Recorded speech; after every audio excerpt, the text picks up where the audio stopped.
CCI के पद सृजित करने के एक तरफा निर्णय के विरोध में आयोजित आज की इस द्वार सभा में उपस्थित परम आदरणीय मंडल सचिव प्रिय अनुज जीवा और ओजस्वी कामरेड रमेश मिश्रा जी, सहायक महामंत्री मुख्यालय शाखा के सचिव और ईसीसी बैंक के डायरेक्टर साथी मनीष यादव जी, मुख्यालय शाखा के अध्यक्ष चिंटू जी, हमारे मेन ब्रांच के अध्यक्ष कामरेड जर्नैल सिंह जी, हमारी एमएस ब्रांच के अध्यक्ष कामरेड राव, उपस्थित हमारे मुख्यालय के जुझारू पढ़े लिखे और समझदार बहनों और भाइयों, मैं आप सभी को आज की इस द्वार सभा में जो लंबे अंतराल के बाद मुख्यालय में आयोजित हो रही है, इसमें अपनी भारी उपस्थिति देने के लिए मंडल की ओर से, मुख्यालय की ओर से तहे दिल से साधुवाद देता हूं, क्रांतिकारी लाल सलाम पेश करता हूं।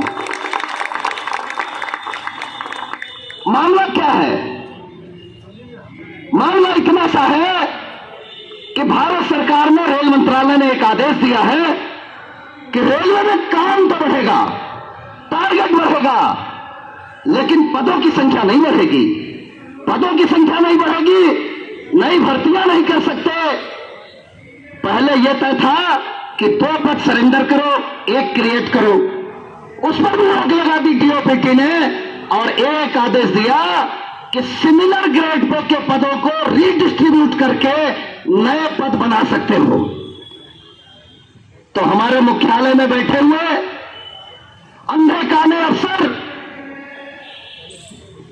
जो बहरा भी है, आदेश पढ़ा और देखा कि ओएस के पदों की अब इस मुख्यालय में कोई जरूरत नहीं है।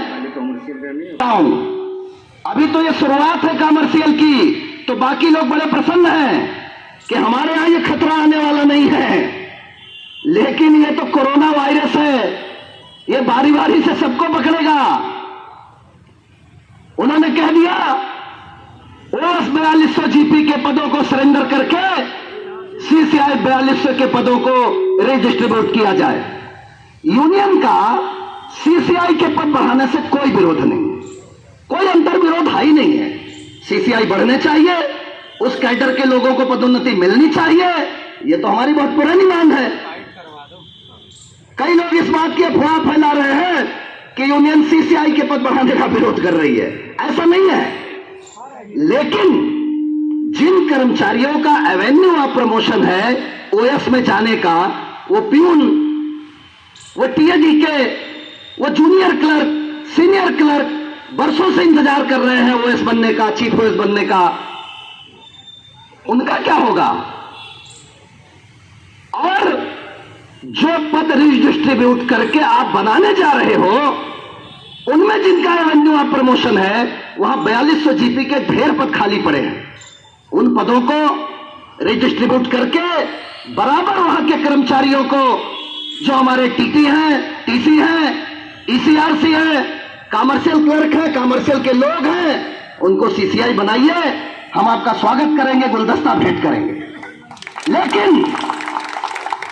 लेकिन ओएस के पदों को सरेंडर करके एक तरफा निर्णय लेकर के सीसीएम माथुर साहब, अगर आपने अपनी लेखनी चलाई और आपकी देखा देखी ऑपरेटिंग, पर्सनल, मैकेनिकल और यह बीमारी दूसरे विभागों में अगर लगी, स्टोर और अन्य में, तो यूनियन किसी को भी छोड़ने वाली नहीं है, यह बीमारी चलने वाली नहीं है। मैं आपको बता देना चाहता हूं। कुछ भी मनमानी करोगे, कुछ भी करने का काम करोगे, तो डब्ल्यूसीआरयू कम से कम चुप बैठने का काम नहीं करेगी। मैं धन्यवाद देता हूं आदरणीय हमारे पीसीपीओ साहब का, कर्मचारियों के हितैषी हैं, उनकी सोच बहुत पॉजिटिव है, बहुत अच्छे आदमी है, सज्जन आदमी है, और उनसे हम लोगों ने, हमारे आदरणीय महामंत्री कामरेड मुकेश गालव जी ने विरोध जताया एजीएम साहब से, पीसीपीओ साहब से। उन्होंने कहा नहीं, बिना यूनियन से बातचीत किए एक तरफा निर्णय नहीं लिया जाएगा। और हमारे आदरणीय महामंत्री जी ने आप लोग मिले थे एजीएम साहब के चैम्बर के बाहर, उन्होंने आश्वस्त किया है कि ये WCRU और महामंत्री कॉमरेड मुकेश गालब के होते इस तरह के आदेश लागू नहीं हो सकते। और आदरणीय महामंत्री मुकेश गालब जी जो कहते हैं वो करते हैं, ये आप लोगों को अच्छे से पता है। लेकिन बीमारी के मूल में जाइए, जड़ में जाइए। कई अधिकारियों को यह लगता है कि ओएस मिनिस्ट्रियल कैडर, चाहे वो पर्सनल का हो, चाहे नॉन पर्सनल का हो, चाहे किसी और डिपार्टमेंट का हो, अकाउंट के लोग, ये उनको बोझ लगते हैं, बोझ लगते हैं। अभी रेलवे को केवल कोर सेक्टर का आदमी चाहिए साहब, जो सेफ्टी कैटेगरी में आता है, और उसमें भी भर्ती नहीं करेंगे। नए एसेट खोलते जा रहे हैं, स्टेशन नए खोल रहे हैं, शार्टिंग नहीं खोल रही है, लोडिंग का टारगेट 25% बढ़ रहा, 78 करोड़ रुपए महीने यात्रियों से वसूली का टारगेट है। आज ही के अखबार में पढ़िए आप। लेकिन कर्मचारी नहीं चाहिए, जो एग्जिस्टिंग कर्मचारी है, जो एग्जिस्टिंग लोग हैं, उन्हीं से टारगेट लेना। अब रेलवे बोर्ड आए दिन कोई ना कोई फरमान जारी करता, शाम तक ये पोजीशन चाहिए। कितने मर गए, कितने जिंदा हैं, कितने रिटायर हो गए, उसमें कितने SC थे, कितने ST थे, कितने OBC थे, कितने जनरल थे, कितनों को नौकरी मिली, कितने को पास इशू हुआ, डिजिटल पास कितना मिला, ई पास कितने निकाले, APR कितनी भरी गई। पोजीशन चाहिए और शाम तक चाहिए। नीचे लिखा रहता है it's treated as most urgent. और वो पोजीशन कौन निकाल के देता है?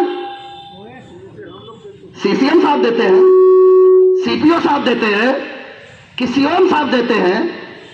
वो पोजीशन निकालने का काम वो क्लर्क करता है, junior clerk, senior clerk, OS, chief OS, वही आपकी इज्जत बचाए हुए हैं और उसी के ऐसी तैसी करने में तुले हुए हो। शर्म आनी चाहिए। अगर वो पोजीशन ना पहुंचे तो शाम तक CRB क्या हाल करेंगे इन लोगों का समझ में आ जाएगा। और उसी को खत्म कर दो तो ये फैराडे का नियम है। फैराडे क्या कहता है? साइंटिस्ट, किसी कुंडली में, लोहे की कुंडली में अगर तार लपेटकर उसमें विद्युत धारा प्रवाहित की जाए तो उसमें चुंबकीय बल पैदा होता है, और वो चुंबकीय बल सबसे पहले उसी विद्युत धारा का विरोध करता है जिससे वो पैदा होता है। आई बात समझ में नहीं आई? जिससे इनका अस्तित्व है, जिनके माध्यम से अपनी कॉलर टाइट किए हुए बचे हुए हैं, सबसे पहले ये उसी का विरोध करते हैं, उसी को खत्म करने की बात करते हैं। ये चलने वाला नहीं है। और कई लोग अभी खिड़कियों के किनारों से WCRU के लोगों को सुन रहे हैं, कई लोग ऑटो से सुन रहे हैं ये क्या बोल रहे हैं। अरे हम कोई डरने वाले हैं? हम किसी से डरते हैं क्या? हम तो उस वंश के लोग हैं, खटखटपुर गांव का, विद्यावती माता का वो बेटा 23 साल में देश की आजादी के लिए फांसी के फंदे को इनकलाब जिंदाबाद कहते हुए चूम कर झूम गया, झूल गया, शहीद हो गया। और देश की माताओं ने तब से ये इच्छा जाहिर की प्रभु से, ईश्वर से, कि हमारी पेट से एक भगत सिंह पैदा हो। कोई होगा कायर, लेकिन हम तो भगत सिंह बन के पैदा हुए हैं। हम डरने वाले लोग नहीं हैं। जब WCRU ने गेट मीटिंग का नोटिस कि माइक की आवाज धीमी करो, कोई बात नहीं, लाइट काट दी गई है कि माइक की आवाज बंद हो जाए, क्योंकि जो कुछ बोल नहीं सकते, जो कुछ कर नहीं सकते, जो पैसे खा सकते हैं कर्मचारियों का, उनका काम खत्म हो चुका है बगल में। अब लाइट तो कटेगी। जो प्रशासन के गद्दार हैं, जो खुफिया हैं, उनकी मीटिंग हो गई तो लाइट तो कटेगी, क्योंकि उनका काम हो गया। इनकलाब जिंदाबाद, जिंदाबाद, जिंदाबाद, इनकलाब जिंदाबाद, जिंदाबाद, जिंदाबाद। कहने के लिए जज्बा चाहिए, जिगरा चाहिए, लड़ने के लिए जिगर चाहिए, हिम्मत चाहिए, हौसला चाहिए, ताकत चाहिए। अफसर की गोद में जाके उसके चरणों में सिर रखकर अपनी नौकरी चलाने वाले लोग उसके खिलाफ बोल नहीं सकते। WCRU जिंदाबाद, जिंदाबाद, जिंदाबाद, WCRU जिंदाबाद, जिंदाबाद, जिंदाबाद। मैं आप लोगों से ये कहना चाहता हूँ, संघर्ष करो, हम तुम्हारे साथ हैं, चिल्ला के बोलो, हम तुम्हारे साथ हैं। जलसारी जिंदाबाद जलसारी जिंदाबाद जिंदाबाद जिंदाबाद संघर्ष करो तो संघर्ष करो। मैं उन लोगों को ये कहना चाहता हूं जो आवाज सुन करके भी गेट मीटिंग में नीचे नहीं उतरते। आहों से पत्थर पिघलेगा इस धोखे में मत रहना। आहों से पत्थर पिघलेगा इस धोखे में मत रहना। बिना लड़े इंसाफ मिलेगा इस धोखे में मत रहना। भारत के जर्रे जर्रे में सबका अपना हिस्सा है। भारत के जर्रे जर्रे में सबका अपना हिस्सा है। बिना मांगे कोई दे देगा इस धोखे में मत रहना। ये मत सोचना कि लोग जो है वो आपको आ करके और आपको अपने आप देने का काम करेंगे। इस गलतफहमी में मत रहना। लड़ना पड़ेगा और वो कसाई एक एक मुर्गे को मारना शुरू करेगा, एक एक मुर्गे को। आज के 3 साल पहले मैंने अपने एक वक्तव्य में कहा था कि ये सरकार, एक समय ऐसा आएगा जब ये सरकार मिलिट्री को भी होम गार्डों में तब्दील कर देगी। अगर कुछ लोगों को याद हो तो डीआरएम ऑफिस में मैंने बोला था, याद है? और 3 साल बाद वो स्कीम आई अग्निवीर की, नहीं आई? एक एक करके सबका नंबर आएगा। कभी कमर्शियल का आएगा, एक मुर्गा कटेगा, फिर दूसरे की मुंडी मरोड़ी जाएगी, फिर तीसरे की मरोड़ी जाएगी, और एक एक करके सभी का नंबर आएगा। चिंता मत करो, ये कर्मचारियों की कमी से केवल हम ही लोग नहीं जूझ रहे हैं। ये पुलिस के लोग, आरपीएफ के लोग, इनके यहाँ सुरक्षा बलों की कितनी कमी है जीआरपी में, आप इनसे पूछो। 24-24 घंटे ड्यूटी का शेड्यूल है, कोई रेस्ट नहीं है, कोई इनको सुनने वाला नहीं है, क्योंकि इनके यहाँ एक मजबूत यूनियन आपकी तरह आवाज़ उठाने के लिए नहीं है। आप शुक्र मनाइए, आप शुक्र मनाइए कि आपके पास एक मजबूत यूनियन है जो आपकी बात उठाती है और थोड़ा बहुत इनकी दर्द भी उठाने का काम करती है, इनकी आवाज़ भी उठाने का काम करती है। आज ओएस सरेंडर हो रहे हैं, कल स्टोर में जाएगा, अकाउंट में जाएगा, एसओ सरेंडर होंगे। तमाम दिक्कतें हैं। साथी मनीष ने बताने का काम किया। इस साल हमारे अकाउंट में प्यून लोगों को और जबलपुर मंडल में, तीनों मंडलों में टीआरडी के स्टाफ को यूनिफॉर्म अलाउंस नहीं मिला, नहीं दिया। ये क्या है भाई? ये जो कटौती है आपके खाते से थोड़ी थोड़ी, ये जो दीमक की तरह आपको चाटने का काम करेगी। आज उन प्यून को नहीं मिला, आज वो टीआरडी के लोगों को नहीं मिला, कल तमाम लोगों को नहीं मिलेगा। और एक दिन ऐसा आया था जब अडानी दुनिया का दूसरा सबसे शीर्ष धनी व्यक्ति बन गया था। तो उसे पहला बनाना है। उसे क्या करना है? पहला बनाना है। कैसे बनेगा? कैसे बनेगा? जब आपके खाते से कुछ पैसे और कटेंगे एक एक करके और उसके खाते में लोन बढ़ेगा, तब वो दुनिया का शीर्ष आदमी बनेगा। अभी एलन मस्क पहले नंबर पे है, एलन मस्क पहले नंबर पे है। लेकिन चिंता मत करो, ये तानाशाही बहुत दिनों तक नहीं चलती, ये हिटलर शाही बहुत दिनों तक नहीं चलती। अगर अंधकार से लड़ने का संकल्प कोई कर लेता है, एक आदमी भी संकल्प कर ले, अगर अंधकार से लड़ने का संकल्प कोई कर लेता है तो एक अकेला जुगनू ही सब अंधकार हर लेता है। चिंता मत करो, कामरेड मुकेश गालब जी आपके बीच में हैं, आपके साथ हैं। ये सब चलेगा नहीं ज़्यादा दिनों तक। सरकारों का विरोध करना हमारा काम है, उनकी गलत नीतियों का।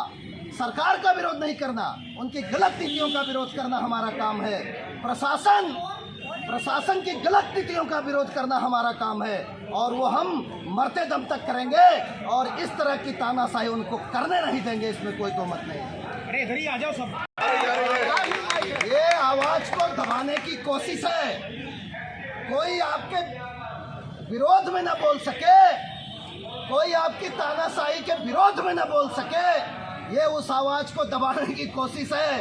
ये आज की परंपरा नहीं है, ये आज की बात नहीं है। ये आवाज हमेशा से दबाने की कोशिश की गई है, हमेशा से दबाने की कोशिश की गई है। महात्मा गांधी की आवाज दबाने की कोशिश की गई, चंद्रशेखर आजाद की आवाज दबाने की कोशिश की गई, राम प्रसाद बिस्मिल की आवाज दबाने की कोशिश की गई। ठीक है, अब हमारी गेट मीटिंग हो गई है, आप 5-7 मिनट और रुकिए। परमिशन उनको भी नहीं है, ठीक है, परमिशन उनको भी नहीं है।